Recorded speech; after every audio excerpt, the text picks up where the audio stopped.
네, 안녕하세요. 샤스파입니다. 오늘은 아반떼 하이브리드의 사진을 독자분께서 직접 제보해 주셨는데요. 오늘은 아반떼 하이브리드의 내수용 모델이 최초로 유출된 만큼 어떻게 바뀌는지, 과연 차이점은 무엇이고 어떤 부분이 똑같은지에 대해서 한번 알아보도록 하겠습니다. 그럼 지금부터 영상 시작할 테니까 구독과 좋아요 부탁드립니다.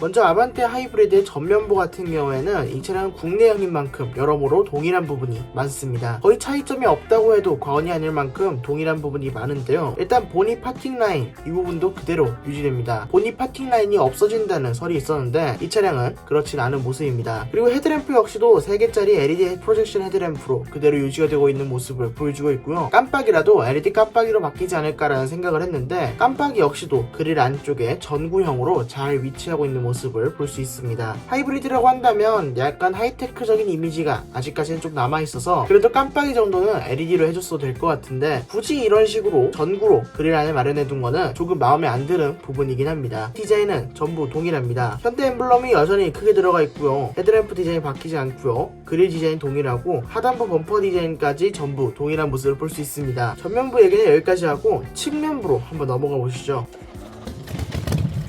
측면부를 살펴보면 이 차량은 아직까지 최종 양산형 버전은 아니기 때문에 약간 색 차이가 있는 걸 볼 수 있는데 실제 차량에서는 색 차이가 당연히 안 날 것으로 보이고요. 이런 색 차이는 공장에서 도색을 입히지 않고 바로 나오는 차량이기 때문에 이런 색 차이가 나는 것입니다. 측면 라인에서 보셨을 때 뭐가 달라지는 부분이 보이시나요? 측면 라인은 달라지는 부분이 전혀 없는 것 같습니다. 휠이 조금 달라지지 않냐고요? 예, 휠도 달라지지 않습니다. 휠도 일반 휘발유 버전과 동일한 사이즈, 동일한 디자인으로 되어 있는 모습입니다. 아무리 하이브리드와 그리고 일반 모델의 갭 차이를 줄인다고 하더라도 적어도 공기 저항이 약간 덜 받는 휠로 하이브리드 휠은 교체하곤 하죠. 그랜저 하이브리드와 그랜저 하이브리드, 캘리그라피도 그랬고 소나타 하이브리드도, K5 하이브리드도, K7 하이브리드도 그랬었는데 이번 아반떼 하이브리드 같은 경우에는 유독 예외적으로 전반적으로 전혀 차이가 없는 모습을 보여줍니다. 실내에 타서 운전을 해보거나 계기판을 보거나 아니면 걸어갈 때 뒤에서 전기 모터 소음이 들리지 않는 이상 저 아반떼 CN7이 하이브리드인지 하이브리드가 아닌지를 구별하는 일은 그렇게 쉽지 않아 보입니다. 후면 디자인 역시도 동일하죠. 후면 디자인에서 약간 아쉽다고 까였던 부분인 일명 정동남 후방 카메라로 불렸던 후방 카메라 위치, 이 후방 카메라 같은 경우에는 위치가 여전히 개선되지 않고 있는 모습을 보여줍니다. 후면 디자인에서도 차이점이 없는데 과연 실내 디자인에서는 어떤 차이점이 있을까요? 지금부터 한번 알아보시겠습니다. 먼저 왼쪽 송풍구 위에 있는 이 동그란 원의 정체, 도대체 이게 무엇이냐라고 물으시는 분들이 많았는데 그때마다 하이브리드나 M모델에서는 기능이 들어갈 것입니다 라고 많은 자동차 잘 하시는 분께서 대답을 해주셨죠. 그런데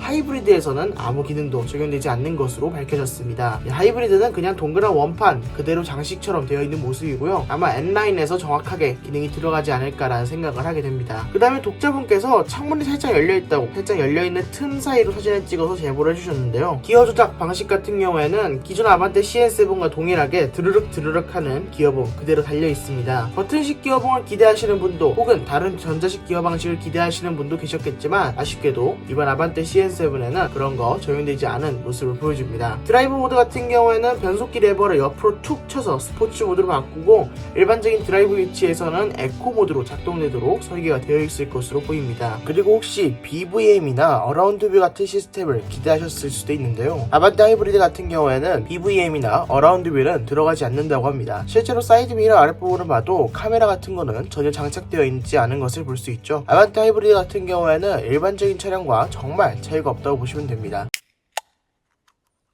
이번 아반떼 CN7 하이브리드 정말 실내외 모두 바뀌는 부분이 전혀 없다고 봐도 무방한데요. 그렇다면 과연 어떤 부분이 바뀌는 걸까요? 바로 하체를 보면 답이 나옵니다. 이분이 하체까지 찍어서 보내주셨는데 하체에 무려 멀티링크가 달려있는 모습을 볼 수 있습니다. 기존에도 아이오닉 하이브리드나 니로 하이브리드 같은 경우에는 체급에 어울리지 않게 멀티링크 서스펜션을 적용해서 승차감에서 꽤 호평을 얻었었죠. 이 멀티링크 서스펜션이 적용된 만큼 승차감 개선과 접지력 개선에 약간 득을 보지 않았을까라는 생각이 듭니다. 이번 아반떼 CN7 외관 디자인과 실내 디자인은 완벽하게 동일합니다. 이 부분은 꼭 알고 계셔야 될 것 같고요. 다만 다른 부분은 하체 세팅이 다르고 1.6L 동일한 파워트레인에 전기 모터까지 얹으니까 좀 더 힘이 강해질 것이라는 생각이 듭니다. 그러면 지금까지 셔스파였습니다. 구독과 좋아요 부탁드립니다. 감사합니다.